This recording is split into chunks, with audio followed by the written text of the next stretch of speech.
So one of the things that's happening for me is I'm losing my hearing a bit. I'm not totally deaf like, my wife is pretty much totally deaf if she don't have her hearing aids in, and we spent a lot of money to buy her some nice hearing aids after we sold the house a few years back, and that's been good for her. But I had a set of hearing aids that generally I can't afford them, and I worked for a company, and I was able to get workman's comp through that company to pay for a set of hearing aids, which is good. I appreciated that. So I got me some through them. But I guess your hearing changes over time. Plus your hearing aids probably some stuff happens with them, and they need to be, I don't know, maybe they need to be readjusted or something. So I had them old hearing aids, and they got where they didn't work good. Of course, the dog, Charlie, found them and chewed them up a couple of times. And I lost one pair out here in the field somewhere and never did find them. But I found a place out in Texas who would fix your hearing aids or replace them. They was pretty reasonable, so that worked out pretty good. But then when Honey Babe got new hearing aids, she gave me her old ones, and they worked a little better than my old ones, but not very good. And then this lady at the dance class gave us a pair, and they actually worked pretty good, but they wasn't just right. So anyway, me and Honey Babe was talking about it the other day because she's saying something, and I said, "What?" She said something again. I said, "What?" Because I couldn't hear her.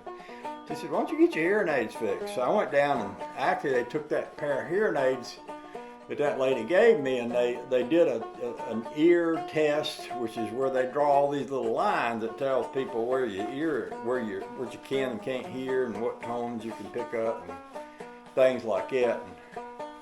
And I asked her, I said, "I got these hearing aids somebody gave me. Can you just reset these to fit my head?" And she said, yeah, I can do that. So she did that, and she put them in my head. And all of a sudden, everything got really loud. It's like, whoa.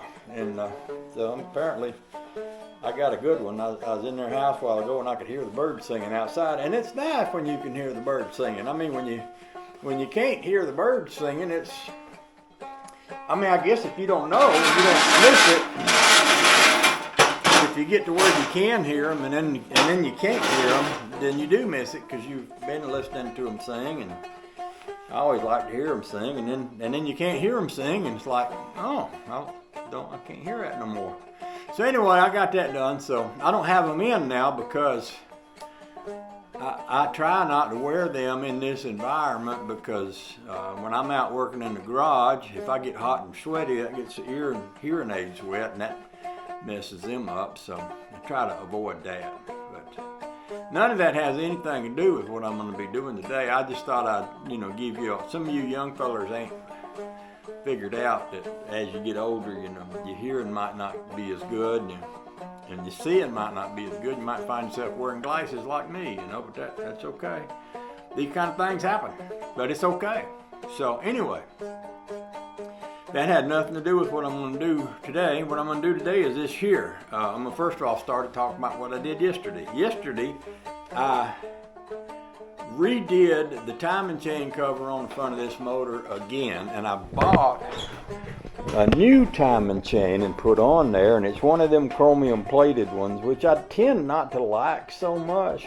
And the reality is that by the time you get the water pump on there, you can't even see the timing chain anyway. But the one that I took off, the one that I especially wanted to have on there was this Chevrolet timing chain, but it's been bent up and beat up.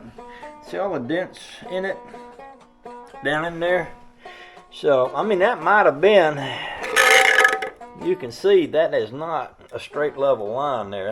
That's all crooked up. Somebody's worked that over pretty good with some pliers or something, trying to straighten it out. So that should have been a clue to me when I saw that might not work too good either. But anyway, I got this one glued on there, put it back together, and wanted to let it sit all night because I do use some of this gasket maker stuff.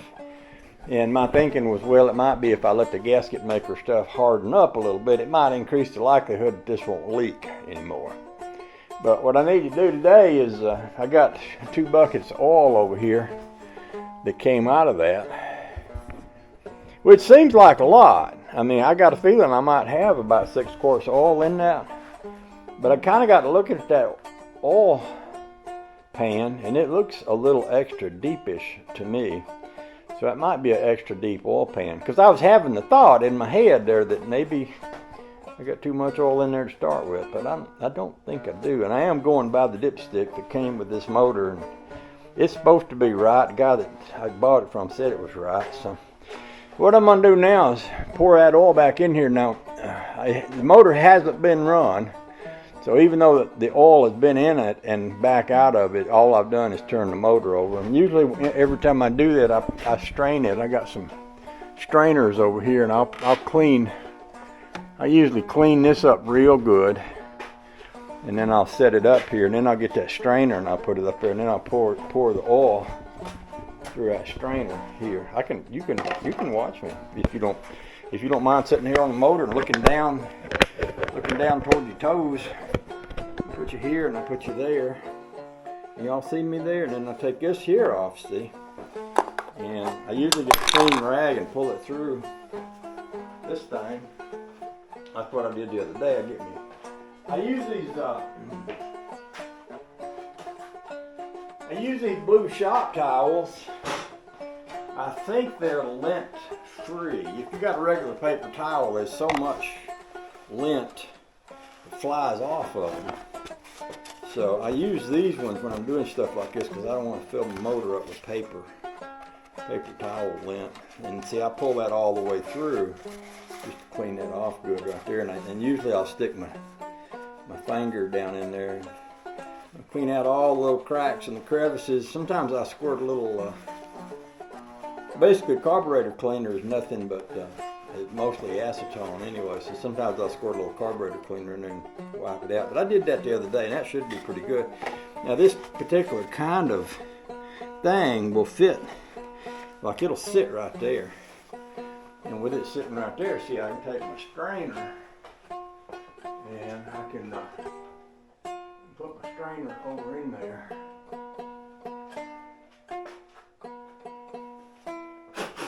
think that's a pretty good strainer right there.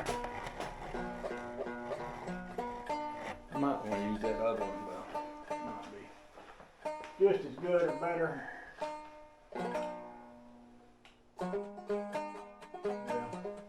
The big one is a little finer. I used the little one the other day, but that big one's a little finer, so I can go with that. And then I just pour it right back in there. So let's just do that.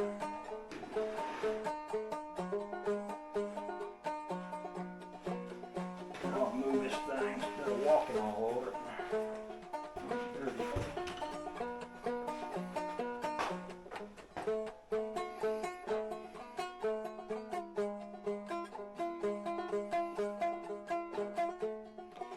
I don't pour it in there real fast.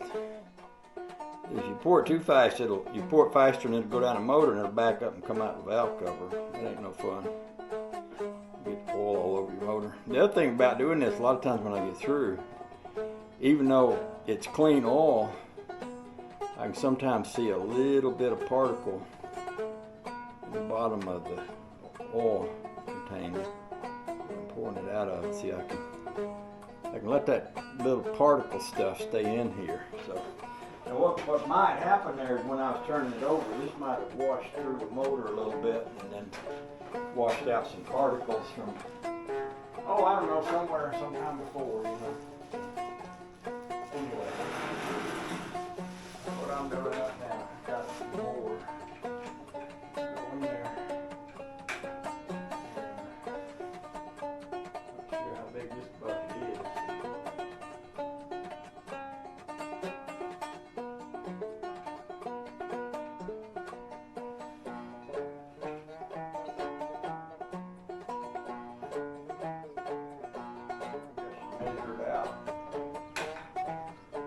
This is a gallon. Maybe I should pour some in this. That's only a half full, so that's about a half gallon. Well, I don't know. That's getting to be. I know it's going crazy.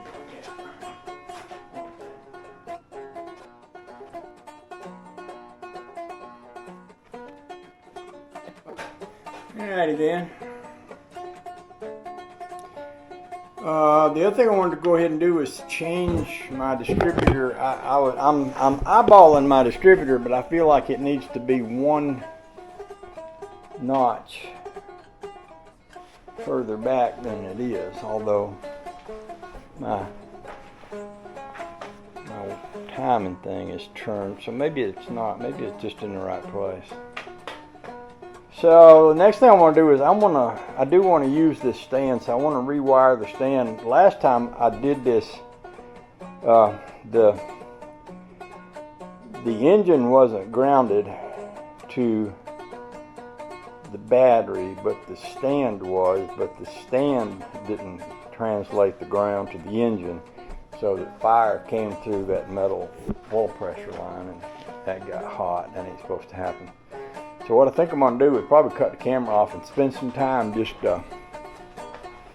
rewiring the stand in such a way that everything's grounded good, the battery's on there good. I got my little key switch working here good. You know, this key switch is bent, but it still works. And I'll get my gauges put back in and all that. Because the goal here is to crank it.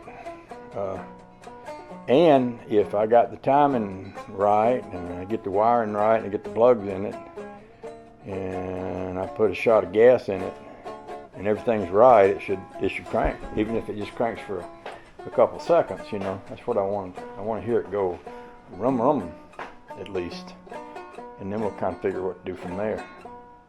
Yeah. So, and I'm going to want to put these headers back on there, and I bought mufflers to go on those headers, which would be kind of neat if I hooked them up, because I'd love to hear what it sounded like through those glass packs. So I might go that route too. That would give me a few things to do on a rainy day. I was inside the house there working on the computer, making videos, and then I was trying to get my hearing aids to load up to the computer so I could get some blue teeth. Sometimes I like to have some blue teeth through my hearing aids, but I couldn't get that to work. So the computer told me to re-add some programmage, so I did that. So I've had time for that to reset. So well, look at you, honey baby. You washing Daisy's bed too. You so good. Bless your heart. You so good. Huh? You so good. You washing Daisy's bed. You're so sweet. You're such a sweetie. You notice how dirty her toy was in the floor? That little blue toy looked like she's been dragging it through the grease. Where's that red come from? Wet? Red. Red? I don't know. That red came from something that I remember that I put in there, but I don't remember what it was. I had something that read on it that I didn't realize. Might have been an old shirt or something. I don't know. That's my fault, whatever it was. Okay. Chevrolet orange. If it's Chevrolet orange, it's probably me.